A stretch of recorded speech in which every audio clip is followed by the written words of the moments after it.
महुआ का पेड़। बहुत पुरानी कहानी है। एक गांव में एक मुखिया रहता था जो अपने अतिथियों से बड़े आदर से, बड़े प्रेम से पेश आता था। वह मुखिया हमेशा इंतजार करता था कि उसके घर कोई आए और वह उसकी देखभाल बहुत अच्छी तरह करे। और रोज सुबह मुखिया यही सोचता था कि आज अतिथियों को क्या खिलाया जाए, क्या पिलाया जाए, ताकि अतिथि खुशी से झूम उठे। अतिथि बड़ी खुशी से वहां से विदा लेते और जाने से पहले मुखिया को हमेशा कहते कि उन्हें इतने अच्छे से किसी ने नहीं रखा। लेकिन मुखिया के मन में यही बात खटकती कि अतिथि खुशी से झूम नहीं रहे हैं। रोज सुबह होते ही मुखिया जंगल में घूमता रहता, फूल कंदमूल इकट्ठे करते रहता था, ताकि कोई अतिथि अगर आए तो उन्हें अच्छी तरह से भोजन करा सके। मुखिया का बेटा भी अपने पिता की तरह अतिथि सत्कार में बड़ा माहिर था। एक दिन जब उनके घर में मेहमान आए जो पहले भी आ चुके थे, मुखिया और मुखिया का बेटा दोनों कंदमूल और फलों से अच्छी तरह से उनका सत्कार किया। मेहमान भी बड़े प्यार से खुशी से खा रहे थे। खाते खाते मेहमान ने कहा, इस जंगल में सिर्फ यही फल मिलता है। हमारे उधर के जंगल में बहुत तरह के फल होते हैं, पर मुझे तो ये फल बहुत ही अच्छा लगता है। मुखिया का बेटा अपने पिता की ओर देख रहा था। मुखिया ने कहा, हम जंगल में घूमते रहते हैं ताकि हमें कुछ और किस्म का फल मिल जाए, लेकिन इस जंगल में सिर्फ यही पाया जाता है। अतिथि ने कहा, मुझे तो सबसे बेहतर आपका अतिथि सत्कार लगता है। इतने आदर से तो हमें कोई भी नहीं खिलाता। उस रात को मुखिया के बेटा ने मुखिया से कहा, मैं कुछ दिन के लिए जंगल के भीतर और अच्छी तरह से छानबीन करने के लिए जा रहा हूँ। देखूं अगर मुझे कुछ और मिल जाए। मुखिया को बड़ी अच्छी लगी ये बात। उसने बेटे से कहा, हाँ बेटा तू जा।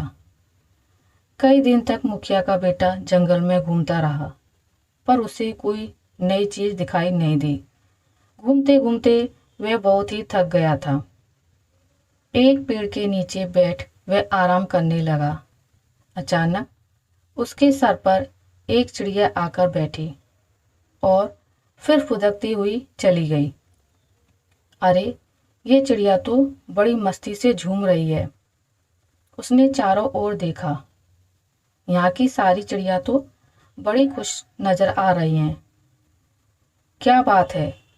वह गौर से देखता रहा चिड़ियों की ओर। उस पेड़ के नीचे एक गड्ढा था जिसमें पानी था। चिड़िया उड़ती हुई उस गड्ढे के पास गई। उन्होंने पानी पिया और झूमते हुए चहकने लगी। और जिस चिड़िया ने अभी तक पानी नहीं पिया था, वह उतने उत्साह से झूम नहीं रही थी।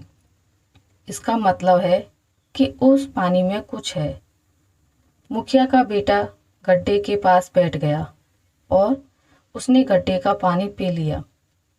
अरे, ये पानी तो बड़ा अजीब है। पीने से झूमने को मन करता है। क्या है इस पानी में? अच्छा, यह तो महुए का पेड़ है। इसके फल झड़ झड़ के उसी पानी में गिर रहे थे, तो इसका मतलब है कि महुए के फल में वह झूमने वाली चीज है। मुखिया का बेटा मन ही मन झूम उठा। यही तो वह कितने दिनों से तलाश कर रहा था। इतने दिनों के बाद उसे वह चीज मिल गई। उसने महुए का फल इकट्ठा करना शुरू कर दिया। ढेर सारे फलों को लेकर वह घर की ओर चल दिया। उधर मुखिया बहुत ही चिंतित हो उठा था। कहाँ गया उसका बेटा? उस दिन 3 अतिथि आए हुए थे। अतिथियों को मुखिया की पत्नी प्यार से खिला रही थी, पर साथ ही साथ उदास भी थी। अपने पति की ओर बार बार देख रही थी। अचानक मुखिया के चेहरे पर रौनक आ गई। उसकी पत्नी समझ गई कि बेटा वापस आ गया है। अतिथि अब जाने ही वाले थे, पर मुखिया के बेटे ने उनसे अनुरोध किया कि वह थोड़ी देर के लिए रुक जाएं। अपनी माँ को उसने सारी बात बताई। माँ ने कहा, पर बेटा, पानी में कुछ समय वह फल रहने के बाद ही असर होगा। तुम्हारी कहानी से मुझे तो यही समझ आ रहा है। मुखिया का बेटा मान गया। इसके बाद पानी में वह फल डालकर कुछ दिन तक वे सब इंतजार करने लगे। अगली बार जब अतिथि आए, उन्हें वह पानी दिया गया पीने के लिए। उस दिन मुखिया, मुखिया की पत्नी और मुखिया का बेटा तीनों खुशी से झूम उठे, क्योंकि पहली बार अतिथि जाते वक्त झूमते हुए चले जा रहे थे। तो दोस्तों, आपको मेरी आज की वीडियो कैसी लगी मुझे कमेंट करके ज़रूर बताइएगा। अगर आपको ये वीडियो अच्छी लगी है तो इसे लाइक करें, ज़्यादा से ज़्यादा शेयर करें, और अगर आप मेरे चैनल पर नए हैं तो इसे सब्सक्राइब करना ना भूलें। मिलते हैं एक नई कहानी के साथ, तब तक के लिए नमस्कार।